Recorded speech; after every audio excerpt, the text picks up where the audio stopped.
Hello everyone, welcome back to my YouTube channel. ಎಲ್ಲರೂ ಹೇಗಿದ್ದೀರಾ? I hope ಎಲ್ಲರೂ ಚೆನ್ನಾಗಿದ್ದೀರಾ ಅಂದ್ಕೊಂಡು ಇವತ್ತು ಮಾರ್ನಿಂಗ್ಗೆ ವಿಡಿಯೋ ಸ್ಟಾರ್ಟ್ ಮಾಡ್ತಾ ಇದ್ದೀನಿ. ಮಾರ್ನಿಂಗ್ ರೋಟೀನ್ ನನ್ನ ಡೈಲಿ ವಿಡಿಯೋಸ್ ನೋಡೋರ್ಗೆ ಎಲ್ಲರಿಗೂ ಗೊತ್ತಿರುತ್ತೆ ಹೇಗಿರುತ್ತೆ ಅಂದ್ಬಿಟ್ಟು. ಹಾಗೆ ಇವತ್ತು ಟಿಫನ್ಗೆ ಚಿತ್ರಾನ್ನ ಮಾಡೋದಕ್ಕೆ ರೆಡಿ ಮಾಡ್ಕೊಂಡಿದ್ದೀನಿ. ರೈಸ್ ಆಗಿದೆ, ಗೊಜ್ಜೊಂದು ಮಾಡಬೇಕು, ಲೆಮನ್ ಹಾಕಿ ಮಾಡ್ತಾ ಇದ್ದೀನಿ.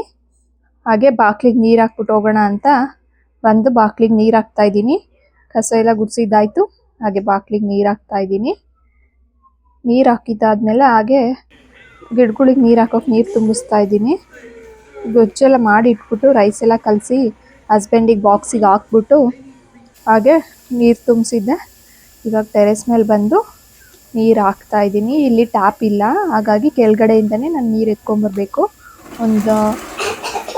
ಈ ಬಕೆಟಲ್ಲಿ ಒಂದು ಬಕೆಟ್ ಆದರೆ ಸಾಕಾಗುತ್ತೆ. ನಂಗೆ ತುಂಬ ಎತ್ಕೊಂಬರೋಕ್ಕಾಗಲ್ಲ ಅಂದ್ಬಿಟ್ಟು 2 ಸಲ ಎತ್ಕೊಂಬರ್ತೀನಿ ಹಾಫ್ನ. ನೋಡಿ ಎಲ್ಲ ಗಿಡಕ್ಕೂ ನೀರು ಹಾಕ್ಬಿಟ್ಟು ನೋಡಿ, ನೀರು ಡ್ರೈನೇಜ್ ಚೆನ್ನಾಗಿರೋದ್ರಿಂದ ಪಾಟ್ಗಳಲ್ಲಿ ಅದು ವೇಸ್ಟ್ ನೀರು ಎಷ್ಟು ಬೇಕಷ್ಟು ಪಾಟಲ್ಲಿ ಇದಾಗ್ಬಿಟ್ಟು ಎಕ್ಸೆಸ್ ಆಫ್ ವಾಟರ್ ಈ ಥರ ಈಚೆ ಬರುತ್ತೆ. ನೀರು ವೇಸ್ಟ್ ಆಗುತ್ತೆ ಅಂದ್ಬಿಟ್ಟು ನಾನು ಕಮ್ಮಿ ಹಾಕೋಕ್ಕೆ ಹೋಗಲ್ಲ. ಯಾಕಂದರೆ ಇವಾಗ ತುಂಬ ಬಿಸಿಲಿದೆ. ಬಿಸಿಲು ಜಾಸ್ತಿ ಇರೋದ್ರಿಂದ ಗಿಡಗಳು ಸಂಜೆ ಅಷ್ಟರಲ್ಲಿ ಬಾಡ್ಕೊಂಡ್ಬಿಡ್ತವೆ. ಸಂಜೆ ಮತ್ತೆ ಹಾಕಬೇಕಾಗುತ್ತೆ. ಈ ಥರ ತುಂಬ ವಾಟರ್ ಜಾಸ್ತಿ ಹಾಕೋದ್ರಿಂದ ಸಂಜೆ ಹಾಕೋ ಅವಶ್ಯಕತೆ ಇರಲ್ಲ ಈವ್ನಿಂಗು. ಹಾಗಾಗಿ ಮಾರ್ನಿಂಗೇ ಹಿಂಗೆ ಹಾಕ್ಕೊಂಬಿಡ್ತೀನಿ. ನೋಡಿ, ಈಗ ಮತ್ತೆ ಇನ್ನೊಂದು ರೌಂಡ್ ತೊಗೊಂಬಂದೆ ಕೆಳಗೋಗಿ. ಈಗ ಈ ಕಡೆ ಇರೋ ಗಿಡಗಳಿಗೆ ಹಾಕ್ತಾಯಿದ್ದೀನಿ. ಮಳೆ ಬಂದ್ರಂತೂ ಗಿಡಗಳಲ್ಲಿ ಫ್ಲವರ್ಸ್ ತುಂಬ ಚೆನ್ನಾಗಿ ಕಾಣಿಸ್ತವೆ. ಹಾಗೆ ಮಳೆ ಸ್ಟಾರ್ಟ್ ಆದಮೇಲೆ ಗಿಡಗಳೆಲ್ಲ ಚೇಂಜಸ್ಸು ಆಗಿದ್ದಾವೆ. ತುಂಬ ಫ್ಲವರ್ಸ್ ಎಲ್ಲ ಅಳ್ತಿದ್ದಾವೆ. ಇನ್ನೊಂದು ವಿಡಿಯೋ ಶೇರ್ ಮಾಡ್ತೀನಿ. ಅದರಲ್ಲಿ ಐಬಿಸ್ಕಸ್ ಎಲ್ಲ ತುಂಬ ಚೆನ್ನಾಗಿ ಅರಳಿದ್ದಾವೆ. ಅವಾಗ ಅದನ್ನು ವಿಡಿಯೋ ಶೂಟ್ ಮಾಡಿ ಇಟ್ಕೊಂಡಿದ್ದೀನಿ. ಎಡಿಟ್ ಮಾಡೋಕ್ಕಾಗಿಲ್ಲ. ಎಡಿಟ್ ಮಾಡಿ ಹಾಕ್ತೀನಿ ಒಂದಿನ. ಅಟ್ಲೀಸ್ಟ್ ಶಾರ್ಟ್ ವಿಡಿಯೋಗಾರು ಹಾಕ್ತೀನಿ. ನೋಡಿ, ಆ ಕಣಗ್ಲು ಗಿಡನೂ ಅಷ್ಟೇ. ಮುಂಚೆ ನೋಡುವಾಗ ನೀವು ಎಷ್ಟು ಚಿಕ್ಕದಿತ್ತು, ಇವಾಗ ಎಷ್ಟು ದೊಡ್ಡದಾಗಿದೆ. ಹಾಗೆ ಆಲೋವೆರಾ ಎಲ್ಲ ಮುಂಚೆ ಬಿಸಿಲಿಗೆ ಒಂಥರ ಆಗಿದ್ವು, ಇವಾಗೆಲ್ಲ ಫುಲ್ ಗ್ರೀನಿಶಾಗಿ ತುಂಬ ಚೆನ್ನಾಗಾಗಿದ್ದಾವೆ. ಇಲ್ಲಿ ಇದಂತೂ ತುಂಬ ಚೆನ್ನಾಗಿ ಬೆಳೀತಾ ಇದೆ. ಶಂಕು ಪುಷ್ಪ ನೋಡಿ ಎಷ್ಟೊಂದು ಹೂ ಸಿಗ್ತವೆ ಅಂದರೆ, ತುಂಬ ಗಿಡ ತುಂಬ ಹೂವೇ ಇರ್ತವೆ. ನಾನು ಡೈಲಿ ಬೆಳಗ್ಗೆ ಕಲೆಕ್ಟ್ ಮಾಡಿಕೊಂಡು ನಾನು ಇವನ್ನ ನೆರಳಲ್ಲೇ ಒಣಗಿಸ್ಕೊಳ್ತಾ ಇದ್ದೀನಿ, ಬ್ಲೂ ಟೀಗೆ ಅಂದ್ಬಿಟ್ಟು. ಇವಾಗೇನೋ ಸಮ್ಮರ್ ಆಗಿದೆ, ಇವಾಗೇನೋ ಬೆಟ್ಟದ ನೆಲ್ಲಿಕಾಯಿನ ಜ್ಯೂಸ್ ಮಾಡ್ಕೊಂಡು ಕುಡಿತಾ ಇದ್ದೀನಿ. ನೆಕ್ಸ್ಟ್ ಮಳೆಗಾಲ ಜಾಸ್ತಿ ಆದಮೇಲೆ ಆ ಥರ ಕುಡಿಯೋಕ್ಕಾಗಲ್ಲ. ಹಾಗೆ ಥ್ರೋತ್ ಇನ್ಫೆಕ್ಷನ್ನು, ಕೋಲ್ಡು ಈ ಥರ ಎಲ್ಲ ಸ್ಟಾರ್ಟ್ ಆಗಿಬಿಡುತ್ತೆ. ಆವಾಗ ಬ್ಲೂ ಟೀ ಮಾಡ್ಕೊಬೋದು. ಬೆಳಗ್ಗೆನೇ ಬಿಸಿ ಹಾಕಿ ಕುಡಿಬೋದು. ಅದಕ್ಕೋಸ್ಕರ ಕಲೆಕ್ಟ್ ಮಾಡಿಕೊಂಡು ಡ್ರೈ ಮಾಡ್ಕೊತಾ ಇದ್ದೀನಿ ಫ್ಲವರ್ಸ್ನೆಲ್ಲ. ಹಾಗೆ ಈ ಥರ ಆನ್ಲೈನಲ್ಲೂ ಕೂಡ ಡ್ರೈ ಇರೋದು ಸಿಗುತ್ತೆ, ತರಿಸ್ಕೊಬೋದು. ಇದು ಎಷ್ಟಾಗುತ್ತೆ ನೋಡ್ತೀನಿ. ಇದು ಜಾಸ್ತಿ ಇಲ್ಲ ಅಂದರೆ ಆನ್ಲೈನಲ್ಲೇ ಪರ್ಚೇಸ್ ಮಾಡೋಣ ಅಂತ. ನೀರು ಹಾಕಿದ್ದಾಯ್ತಲ್ಲ, ಫ್ಲವರ್ ಎಲ್ಲ ಕಿತ್ಕೊಂಡು ಬಂದೆ. ನಾನೇನು ಪ್ರತಿದಿನ ಏನು ತಗೊಂಡೋಗಲ್ಲ. ಈ ನೀರು ಹಾಕೋಕ್ಕೆ ತಗೊಂಡೋಗಿರ್ತೀನಲ್ಲ, ಈ ಜಗ್ಗಲ್ಲೇ ಹಾಕ್ಕೊಂಬರ್ತೀನಿ. ನೋಡಿ, ಎಗ್ ಬೇಯಿಸೋದಕ್ಕೆ ಸ್ಟವ್ ಮೇಲೆ ಇಟ್ಟಿದ್ದೆ. ನನಗೆ ನೆನಪೇ ಇಲ್ಲ ಟೆರೆಸ್ ಮೇಲೆ ಹೋಗಿರೋದ್ರಿಂದ. ಬಂದು ನೋಡಿದ್ರೆ ಏನಿದು ಇಷ್ಟು ಸೌಂಡ್ ಆಗ್ತಿದೆ ಅಂತ. ನೀರೆಲ್ಲ ಫುಲ್ ಸೀದು ತಳ ಹಿಡಿಯೋಕ್ಕೆ ಬಂದಿತ್ತು. ಆಗ ಆಫ್ ಮಾಡಿ ಬಟ್ಟೆ ಇದ್ವು ಒಣಗಾಕೋಣ ಅಂತ ಎತ್ಕೊಂಬಂದೆ. ಮಿಷಿನ್ಗೆ ಹಾಕಿರೋ ಅಂಥವು, ಕೈಲಿ ವಾಶ್ ಮಾಡಿರೋದಲ್ಲ, ಸ್ವಲ್ಪನೇ ಇದ್ದಿದ್ದು. ಹಾಗಾಗಿ ಇಲ್ಲೇ ಹಾಕ್ಕೊತಾ ಇದ್ದೀನಿ. 2 ಸಲ ಅಲ್ಲೇ ಮೇಲೆ ತಿಳಿದಿದ್ದೀನಿ. ಯಾರು 3ನೇ ಸಲ ಮತ್ತೆ ಇವಾಗಲೇ ಹತ್ತೋರು ಅಂದ್ಬಿಟ್ಟು ಇವಾಗ ಹಾಕ್ದೆ. ಲೇಟಾಗಿ ಹಾಕೋಣ ಅಂದರೆ ಒಣಗೋದಿಲ್ಲ ಸಂಜೆ ಅಷ್ಟರಲ್ಲಿ. ಅದಕ್ಕೋಸ್ಕರ ಇವಾಗಲೇ ಹಾಕ್ತಾಯಿದ್ದೀನಿ. ಬೇಗ ಒಣಗಿದ್ರೆ ಬೇಗ ಮಡಚಿ ಎತ್ತಿಡ್ಬೋದು ಅಂದ್ಬಿಟ್ಟು ಇಲ್ಲೇ ಒಣಗಾಕೊತಾ ಇದ್ದೀನಿ. ಇಲ್ಲೂ ಬರುತ್ತೆ ಬಿಸಿಲು, ಆದರೆ ತುಂಬ ಬಿಸಿಲು ಬರಲ್ಲ, ಸ್ವಲ್ಪ ಬರುತ್ತೆ. ಸಾಕು, ಇಷ್ಟು ಬಂದರೆ ಮಿಷಿನ್ಗೆ ಹಾಕಿರೋ ಬಟ್ಟೆ ಏನು ಬೇಗ ಒಣಗೋಗ್ಬಿಡ್ತವೆ.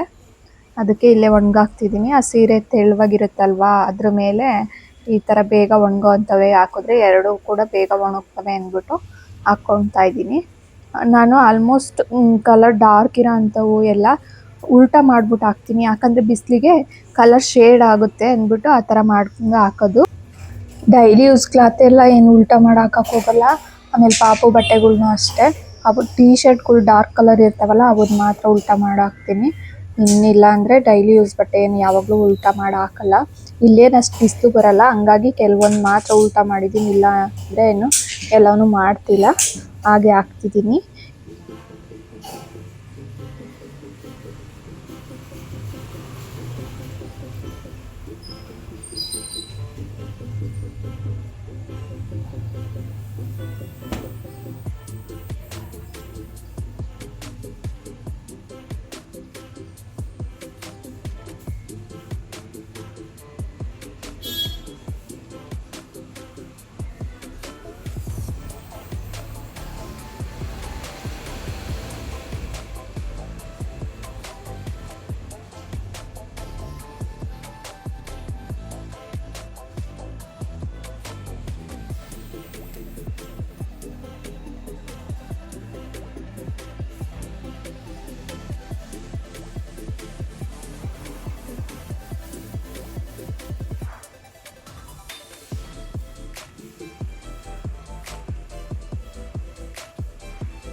ಬಟ್ಟೆ ಒಣ ಹಾಕಿದ್ದಾಯ್ತಲ್ಲ, ಇವಾಗ ಕ್ಲಿಪ್ ಹಾಕ್ಬಿಡೋಣ ಅಂತ ಹೋದ್ರೆ ಕ್ಲಿಪ್ ಎಲ್ಲ ಹಾಕ್ಬಿಟ್ಟು ಬಂದು ಮನೆಯೆಲ್ಲ ಕ್ಲೀನ್ ಮಾಡೋದಿತ್ತು. ಇವತ್ತು ಸ್ವಲ್ಪ ಹಾಗೆ ಬಾಕ್ಲಿಗೆ ಹೂವಿಟ್ಟಿರಲಿಲ್ಲ, ಇವಾಗ ನೆನಪಾಯಿತು.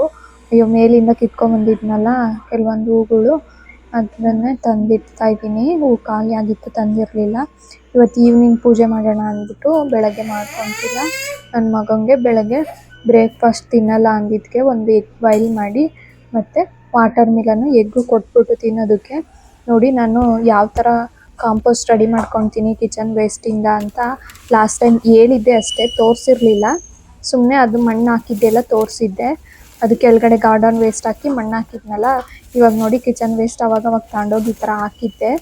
ಅದು ಇರ್ಬೆ ಓಡಾಡ್ತಿದ್ವು ತುಂಬ. ಇದು ಬೇಗ ನಾನು ಮಣ್ಣೊಳಗಡೆ ಸೇರಿಸ್ಲಿಲ್ಲ ಅಂದರೆ ಮಣ್ಣೊಳಗಡೆ ಇರೋ ಎರೆಹುಳುಗಳನ್ನು ತಿಂದ್ಬಿಡ್ತವೆ ಇರ್ಬೇನೆ ಅಂದ್ಬಿಟ್ಟು ಇವತ್ತು ಮಣ್ಣೊಳಗಡೆ ಸೇರಿಸೋಣ ಅಂದ್ಬಿಟ್ಟು ಇವತ್ತು ಇದ್ದಿದ್ದು ಕಿಚನ್ ವೇಸ್ಟ್ನು ಎತ್ಕೊಂಬಂದು ಹಾಕೋಣ ಅಂತ ಓಪನ್ ಮಾಡಿ ನೋಡ್ತಾ ಇದ್ದೀನಿ. ತುಂಬ ಇರ್ಬೆಗಳು ಓಡಾಡ್ತಿದ್ವು. ಸ್ವಲ್ಪ ಎಲ್ಲ ಹೋಗೋವರೆಗೂ ವೆಯ್ಟ್ ಮಾಡಿ ಅವನ್ನ. ತುಂಬ ತಣ್ಣಗಿರುತ್ತಲ್ವ, ಇವಾಗ ಬಿಸಿಲು ಜಾಸ್ತಿ ಇರೋದ್ರಿಂದ ಇಲ್ಲಿ ತಣ್ಣಗಿರೋದ್ರಿಂದ ಬಂದು ಸೇರ್ಕೊಂಡಿದ್ದಾಗ ಅಷ್ಟೇ. ಆಮೇಲೆ ಬಾಳೆಹಣ್ಣಿನ ಸಿಪ್ಪೆ ಎಲ್ಲ ಹಾಕಿರ್ತೀವಲ್ಲ, ಸ್ವೀಟ್ ಇರುತ್ತಲ್ಲ, ಅದಕ್ಕೋಸ್ಕರ. ನೋಡಿ ಅವತ್ತಿಂದ ನಾನು ಮಣ್ಣು ಪ್ಲಾಟ್ ಮಾಡಿ ಹೋದ್ನಲ್ಲ, ರೀಪಾಟ್ ಮಾಡಿದ್ದಿನ, ಅಲ್ಲಿಂದ ಮತ್ತೆ ನಾನು ಈ ಥರ ಮಣ್ಣು ತೆಗೆದ್ಬಿಟ್ಟು ಕಿಚನ್ ವೇಸ್ಟ್ ಒಳಗಡೆ ಹಾಕಿಲ್ಲ. ಹಂಗಾಗಿ ಅದು ಎಲ್ಲ ಮೇಲೇ ಹಂಗೆ ಇತ್ತು. ಇವತ್ತು ಹಾಕ್ತಾ ಇದ್ದೀನಿ. ನೋಡಿ ತೆಂಗಿನ ನಾರನ್ನೆಲ್ಲ ಸಪ್ರೇಟ್ ಎತ್ತಿಟ್ಕೊತೀನಿ, ರೀಪಾಟ್ ಮಾಡುವಾಗ ಯೂಸ್ ಆಗುತ್ತಲ್ಲ ಅದಕ್ಕೇ. ಅದನ್ನು ಸಪ್ರೇಟಾಗಿ ಎತ್ತಿಟ್ಟು ಅಂದರೆ ಮಣ್ಣು ಮೇಲೆ ಇದರಲ್ಲೇ ಲಾಸ್ಟಿಗೆ ಮೇಲ್ಗಡೆ ಇಡ್ತೀನಿ. ಇದು ಬೇಗ ಡ್ರೈ ಆಗೋದು ಇಲ್ಲ, ವೆಟ್ ಹಂಗೆ ಇರುತ್ತೆ ಅಂದ್ಬಿಟ್ಟು ಆ ಥರ ಇಡೋದು. ಇದ್ರ ಮೇಲೆ ಒಂದು ಲೇಯರ್ ಫುಲ್ಲು ತೆಂಗಿನ ನಾರು ಆಗೋಗ್ಬಿಡುತ್ತೆ. ನಾನು ಅವಾಗವಾಗ ತಂದಿದ್ದೆಲ್ಲ ಅಲ್ಲೇ ಇದು ಮಾಡ್ಕೊತಿರ್ತೀನಲ್ಲ ಆವಾಗ. ನೋಡಿ ಇದು ಬಟರ್ ಫ್ರೂಟ್ದು ಸೀಡ್ಸು ಎತ್ತಿಡ್ತಾ ಇದ್ದೀನಿ. ಅದನ್ನು ಕಿಚನ್ ವೇಸ್ಟಲ್ಲಿ ಇತ್ತಲ್ಲ ಅದ್ರೊಳಗಡೆ ಮೊಳಕೆ ಬಂದುಬಿಡುತ್ತೆ ಅಂದ್ಬಿಟ್ಟು ಈಗ ಇದಕ್ಕೆ ಮಣ್ಣು ಮುಚ್ಚೋದು ಅಷ್ಟೇ. ಇದು ಕಾಂಪೋಸ್ಟ್ ರೆಡಿ ಆಗುತ್ತೆ. ನೆಕ್ಸ್ಟ್ ಇದು ಒಂದು 15 days ಆದಮೇಲೆ ಅದೇ ಜಾಗದಲ್ಲಿ ಮಣ್ಣೆಲ್ಲ ತೆಗೆದ್ಬಿಟ್ಟು ಕಿಚನ್ ವೇಸ್ಟ್ ಹಾಕ್ಕೊಬೋದು. ನೋಡಿ ಇವಾಗ ಇನ್ನೊಂದು ಕಡೆ ಮಣ್ಣು ತೆಗೆದು ಕಿಚನ್ ವೇಸ್ಟ್ ಹಾಕ್ತಿದ್ದೀನಿ. ಇವತ್ತಿಂದ ಹಿಂಗೆ ಹಾಕ್ತಿದ್ದೀನಿ. ಇವತ್ತಿಂದೇನು ಜಾಸ್ತಿ ಇಲ್ಲ, ಅದಕ್ಕೆ ಸ್ವಲ್ಪನೇ ಮೇಲೆ ಮಣ್ಣು ತಕ್ಕೊತಿದ್ದೀನಿ. ತುಂಬ ಜಾಸ್ತಿ ಏನು ತೆಗಿತಿಲ್ಲ. ಜಾಸ್ತಿ ಇದ್ದಾಗ ಆ ಥರ ಜಾಸ್ತಿ ತೆಗಿತೀನಿ, ಇಲ್ಲ ಅಂದರೆ ಈ ಥರ ಸ್ವಲ್ಪ ತೆಗೆದ್ರೆ ಸಾಕು. ಒಂದೇ ಕಡೆ ಬರೀ ಅದನ್ನೇ ಸೇರಿಸಿದ್ರೆ ಅಷ್ಟು ಚೆನ್ನಾಗಿ ಬೇಗ ಆಗಲ್ಲ, ಲೇಟ್ ಆಗುತ್ತೆ. ಅದಕ್ಕೆ ಅದನ್ನು ಸಪ್ರೇಟ್ ಇದನ್ನು ಸಪ್ರೇಟ್ ಸೇರಿಸಿದ್ದು. ಎರಡೆರಡು ಕಡೆ ಆದರೆ ಅದಾದಮೇಲೆ ಇದಾದಮೇಲೆ ಅದು ಒಂದೊಂದು ಕಡೆ ಜಾಗದಲ್ಲಿ ಹಾಕ್ಕೊಂಬಿಡ್ಬೋದು. ಫುಲ್ ಎಲ್ಲೂ ಜಾಗ ಇಲ್ಲ, ಹಾಕಿ ಆಗಿದೆ ಎಲ್ಲ ಕಡೆ ಅಂದಾಗ ಒಂದ್ಸಲ ಈ ಥರ ಹ್ಯಾಂಡ್ ಗ್ಲೌಸ್ ಹಾಕ್ಕೊಂಡೇ ಹಾಕಬೇಕು. ಯಾಕಂದರೆ ಇದರಲ್ಲಿ ಬ್ಯಾಕ್ಟೀರಿಯಾ ಇರ್ತಾವಲ್ವಾ, ಅದು ನೈಸ್ ಸಂದಿ ಎಲ್ಲ ಸೇರ್ಕೊಳೋ ಚಾನ್ಸಸ್ ಇರುತ್ತೆ. ಉಗುರು ಸುತ್ತು ಅಂತಾರಲ್ಲ, ಈ ಥರದ್ದೆಲ್ಲ ಆಗಿಬಿಡುತ್ತೆ.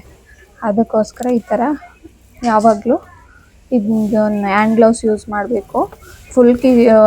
ಅದು ಕಾಂಪೋಸ್ಟ್ ಆಗಿದೆ ಅಂದರೆ ಏನು ಪ್ರಾಬ್ಲಮ್ ಇರಲ್ಲ. ಈ ಥರ ಅರ್ಧಂಬರ್ಧ ಕಾಂಪೋಸ್ಟ್ ಆಗಿರುತ್ತಲ್ಲ, ಆ ಟೈಮಲ್ಲೇ ತುಂಬ ಆ್ಯಕ್ಟಿವ್ ಆಗಿರ್ತವೆ ಬ್ಯಾಕ್ಟೀರಿಯಾಸು. ಅದಕ್ಕೋಸ್ಕರ ನೋಡಿ ಇದು ತೆಂಗಿನ ನಾರನ್ನ ಲಾಸ್ಟಲ್ಲಿ ಈ ಥರ ಮೇಲೆ ಹಾಕ್ಬಿಟ್ಟು ಒಂದು ಪ್ಲಾಸ್ಟಿಕ್ ಕವರ್ ಮಾಡ್ತಾಯಿದ್ದೀನಿ.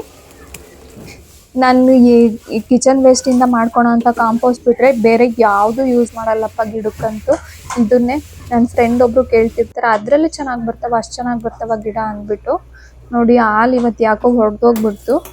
ಅದಕ್ಕೆ ಪನ್ನೀರ್ ಮಾಡೋಣ ಅಂತ, ವೇಸ್ಟ್ ಹಾಕಿ ಮಾಡೋದು ಪನ್ನೀರ್ ಮಾಡ್ಕೊಳೋಣ ಅಂತ ರೆಡಿ ಮಾಡ್ಕೊತಾ ಇದ್ದೀನಿ. ಅದು ತುಂಬ ಚೆನ್ನಾಗಿ ಕಾಯಿಸ್ಬಿಟ್ಟು ಈ ಥರ ಯಾರ ಮನೇಲೇ ಆಗಲಿ ಯಾರೇ ಆಗಲಿ ಸುಮ್ಮನೆ ಯಾಕೆ ಅಷ್ಟು ದುಡ್ಡು ಕೊಟ್ಟು ತಂದಿರ್ತೀವಿ ಹಾಲನ್ನ, ಹೊಡೆದೋದಾಗ ವೇಸ್ಟ್ ಮಾಡಬೇಡಿ. ಎಷ್ಟಾಗುತ್ತಷ್ಟು ಈ ಥರ ಪನ್ನೀರ್ ಮಾಡ್ಕೊಂಡು ಇಟ್ಕೊಂಡು ಹೊರಗಡೆ ತರಲ್ವಾ, ಅದ್ರ ಬದಲು ಮನೇಲೇ ಮಾಡ್ಕೊಳೋದ್ರಿಂದ ಹೆಲ್ತಿಯಾಗೂ ಇರುತ್ತೆ, ಚೆನ್ನಾಗೂ ಇರುತ್ತೆ, ವೇಸ್ಟು ಕೂಡ ಆಗಲ್ಲ ಮಿಲ್ಕು. ನೋಡಿ ಇದನ್ನು ನೀರೆಲ್ಲ ಅದರಲ್ಲಿ ಹಾಲಲ್ಲಿ ಬಂದಿರೋಂಥ ಹೊಡೆದೋದಾಗ ಬರುತ್ತಲ್ಲ ನೀರು, ಅದು ತುಂಬ ಹುಳಿ ಇರುತ್ತಲ್ವ, ಅದನ್ನೆಲ್ಲ ಸೋಸಿ ಈ ಥರ ಫ್ರೆಶ್ ವಾಟರ್ ಹಾಕ್ಕೊಂಡು ಚೆನ್ನಾಗಿ ಅದನ್ನು ವಾಶ್ ಮಾಡಿಕೊಂಡು ಮತ್ತೆ ಅದನ್ನ ನೀರೆಲ್ಲ ಸೋಸ್ಕೊಬೇಕು. ನೋಡಿ ಈ ಥರ ಚೆನ್ನಾಗಿ ವಾಶ್ ಮಾಡ್ಕೊಬೇಕು. ವಾಶ್ ಮಾಡಿಕೊಂಡು ನನ್ನ ಮಗ ಬಂದು ಇಲ್ಲಿ ಏನೋ ಮಾತಾಡಿಸ್ತಿದ್ದೇನೆ, ಅದಕ್ಕೆ ಹಂಗೆ ಕೈ ಇಟ್ಕೊಂಡು ಅವನ ಕಡೆಗೆ ನೋಡ್ತಿದ್ದೆ. ಇದನ್ನ ಈ ತರ ನೀಟಾಗಿ ಡ್ರೈ ಮಾಡ್ಕೊಬೇಕು. ಅದು ನೀರೆಲ್ಲ ಸಪ್ರೇಟು ಆಗಂಗೆ ಡ್ರೈ ಮಾಡಿ ಅದ್ರ ಮೇಲೊಂದು ವೆಯ್ಟ್ ಇರೋ ಅಂಥ ಕಲ್ಲು ಅಥವಾ ನಾವು ಅಕ್ಕಿ ತುಂಬಿರ್ತೀವಲ್ಲ ಆ ಥರ ಬಾಕ್ಸು ಏನಾರು ಇಡಬೇಕು. ಅದೇ ಬಟ್ಟೆಯಲ್ಲಿ ಮೇಲ್ಗಡೆ ಒಂದು ಕೆಳಗಡೆ ಒಂದು ಪ್ರೆಸ್ ಆಗೋ ಥರ ಪ್ಲೇಟ್ ಇಟ್ಬಿಟ್ಟು ಅದ್ರ ಮೇಲೆ ವೆಯ್ಟ್ ಇಟ್ಟರೆ ಅದು ಸೆಟ್ ಆಗುತ್ತೆ. ಆ ಥರ ಒಂದು 2-3 ಅವರ್ ಆದಮೇಲೆ ತೆಗೆದ್ಬಿಟ್ಟು ಅದನ್ನು ಫ್ರಿಜ್ಜಲ್ಲಿ ಸ್ಟೋರ್ ಮಾಡ್ಕೊಬೋದು. ಕೆಲಸ ಜಾಸ್ತಿ ಇದ್ದಿದ್ದರಿಂದ ವೀಡಿಯೋ ಶೂಟ್ ಮಾಡ್ಕೊಳಕ್ಕೆ ಆಗಲಿಲ್ಲ. ಇವಾಗ ಸ್ನಾನ ಮಾಡ್ಕೊಂಬಂದು ಪೂಜೆಗೆಲ್ಲ ರೆಡಿ ಮಾಡಿ ನೈವೇದ್ಯಕ್ಕೆ ರಸಾಯನ ಮಾಡ್ಕೊಳ್ಳೋಣ ಅಂತ ಮಾಡ್ಕೊಳ್ತಾ ಇದ್ದೀನಿ.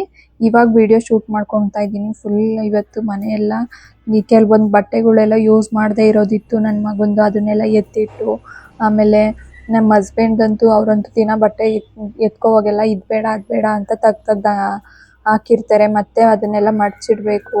ನಾನಂತೂ ಟೈಮ್ ಸಿಗದೆ ಮಡ್ಚೋಕ್ಕೂ ಆಗಿರಲಿಲ್ಲ. ಇವತ್ತು ಎಲ್ಲ ನೀಟಾಗಿ ಎಲ್ಲ ಒಂದು ಕಡೆಯಿಂದ ಕ್ಲೀನ್ ಮಾಡ್ಕೊಂಬಿಡೋಣ ಅಂತ ಎಲ್ಲ ಕ್ಲೀನ್ ಮಾಡಿ ಮನೆಯೆಲ್ಲ ಕ್ಲೀನ್ ಮಾಡ್ಕೊಂಡು ಒಂದು ಕಡೆಯಿಂದ ಎಲ್ಲ ಕೆಲಸ ಮುಗಿಸಿ ಸ್ನಾನ ಪೂಜೆ ಅನ್ನೋ ಅಷ್ಟೊತ್ತಿಗೆ ಈವ್ನಿಂಗೇ ಆಗೋಗಿದೆ. ಇವಾಗ ರಸಾಯನ ಮಾಡ್ಕೊತಾ ಇದ್ದೀನಿ. ನಾನು ಇದು ಬರೀ ಬಾಳೆಹಣ್ಣು ಅಷ್ಟೇ ಸೇರಿಸಿ ಮಾಡ್ಕೊತಿಲ್ಲ. ಅವಲಕ್ಕಿ ನೆನೆಯೋಕೆ ಇಟ್ಟಿದ್ದೆ, ಅದು ಕೂಡ ಚೆನ್ನಾಗಿ ನೆಂದಿದೆ. ಈಗ ಅದಕ್ಕೆ ತೆಂಗಿನಕಾಯಿ, ಅವಲಕ್ಕಿ, ಬೆಲ್ಲ, ಸ್ವಲ್ಪ ಜೇನುತುಪ್ಪ ಅಷ್ಟೇ ಸೇರಿಸ್ತಾ ಇದ್ದೀನಿ. ಏಲಕ್ಕಿ ಪುಡಿ ಮಾಡಿಟ್ಕೊಂಡಿರೋದು ಖಾಲಿ ಆಗಿತ್ತು, ಇಲ್ಲಾಂದರೆ ಏಲಕ್ಕಿ ಪುಡಿ ಕೂಡ ಹಾಕ್ತೀನಿ. ಸ್ವಲ್ಪ ಡ್ರೈ ಫ್ರೂಟ್ಸ್ ಕೂಡ ಸೇರಿಸಿದ್ದೀನಿ. ಏಲಕ್ಕಿ ಪುಡಿ ಹಾಕಿದ್ರಂತೂ ತುಂಬ ಚೆನ್ನಾಗಿರುತ್ತೆ. ಏಲಕ್ಕಿ ಮತ್ತು ಲವಂಗ 2 ಪುಡಿ ಮಾಡಿಟ್ಕೊಂಡು ಹಾಕ್ಕೊಂಡ್ರೆ ಚೆನ್ನಾಗಿರುತ್ತೆ. ನಾನು ಮಾಡಿಟ್ಕೊಳ್ತೀನಿ, ಇದೇ ಥರ ಯಾವಾಗಲೂ ಮಾಡ್ತಿರ್ತೀನಲ್ಲ ಅಂದ್ಬಿಟ್ಟು. ಖಾಲಿ ಆಗಿತ್ತು ಏಲಕ್ಕಿ ಪುಡಿ ಮಾಡ್ಕೊಂಡಿರೋದು, ಅದಕ್ಕೋಸ್ಕರ ಇವತ್ತು ಈವ್ನಿಂಗ್ ಆಗೋಗ್ಬಿಡ್ತು, ಸಂಜೆ ಆಗಿದೆ, ಪೂಜೆ ಮಾಡಿಬಿಡೋಣ, ಟೈಮ್ ಆಗುತ್ತೆ ಇವಾಗ ಮಾಡ್ಕೊಂಡು ಕೂತ್ಕೊಂಡ್ರೆ ಅಂದ್ಬಿಟ್ಟು ಹಾಗೆಯೇ ರೆಡಿ ಮಾಡಿಕೊಂಡೆ.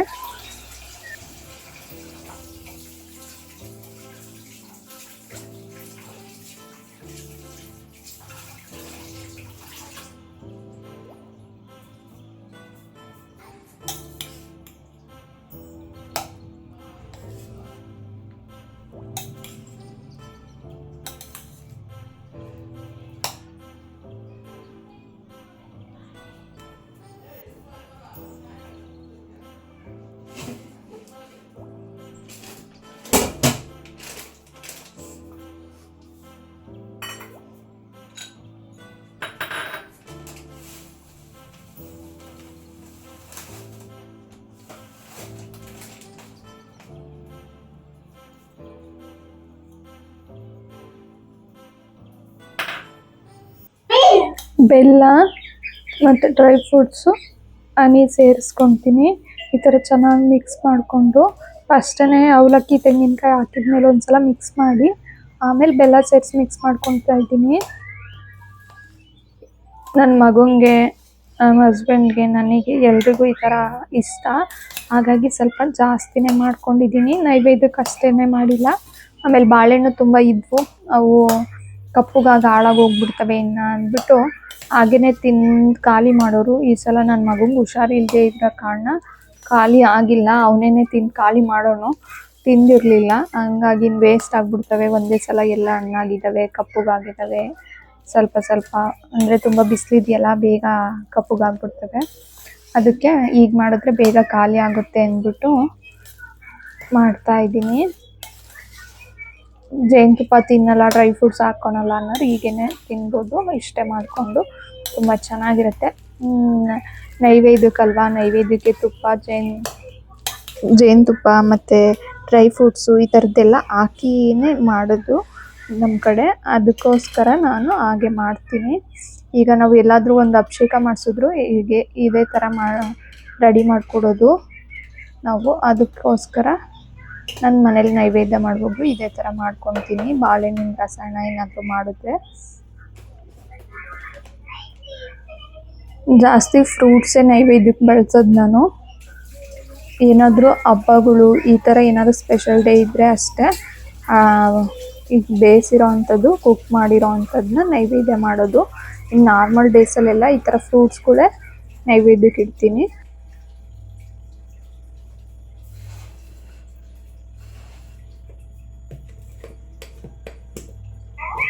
ಈ ಥರ ಜೇನುತುಪ್ಪ ಸೇರಿಸೋದ್ರಿಂದ ತುಂಬ ಟೇಸ್ಟ್ ಚೆನ್ನಾಗಿರುತ್ತೆ.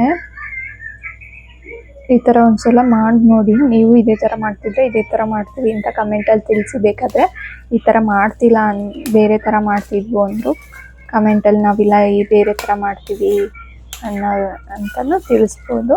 ಏನಿಲ್ಲ ನೋಡಿ, ಇವಾಗ ಚೆನ್ನಾಗಿ ಮಿಕ್ಸ್ ಮಾಡಿ ಸರ್ವ್ ಮಾಡ್ಕೊತಾ ಇದ್ದೀನಿ ನೈವೇದ್ಯಕ್ಕೆ ಇಡೋದಕ್ಕೆ. ಈ ಲಾಗ್ ಯಾರಿಗೆಲ್ಲ ಇಷ್ಟ ಆಯಿತು ಹಾಗೆ ಲೈಕ್ ಮಾಡಿ, ಫ್ರೆಂಡ್ಸ್ ಆ್ಯಂಡ್ ಫ್ಯಾಮಿಲಿಗೂ ಶೇರ್ ಮಾಡಿ ಈ ವಿಡಿಯೋನ ನೋಡಿ ಅಂದ್ಬಿಟ್ಟು. ಹಾಗೆ ಕಮೆಂಟ್ ಮಾಡಿ ನಿಮ್ಗೆ ಏನು ಅನ್ನಿಸ್ತು ನೋಡ್ಬಿಟ್ಟು ಅಂತ. ಇನ್ನೂ ಯಾರಾದರೂ ಸಬ್ಸ್ಕ್ರೈಬ್ ಮಾಡದೆ ನೋಡ್ತಾ ಇದ್ರೆ ಪ್ಲೀಸ್ ಸಬ್ಸ್ಕ್ರೈಬ್ ಮಾಡ್ಕೊಳ್ಳಿ. ನೆಕ್ಸ್ಟ್ ಲಾಗಲ್ಲಿ ಸಿಗೋಣ. Thank you.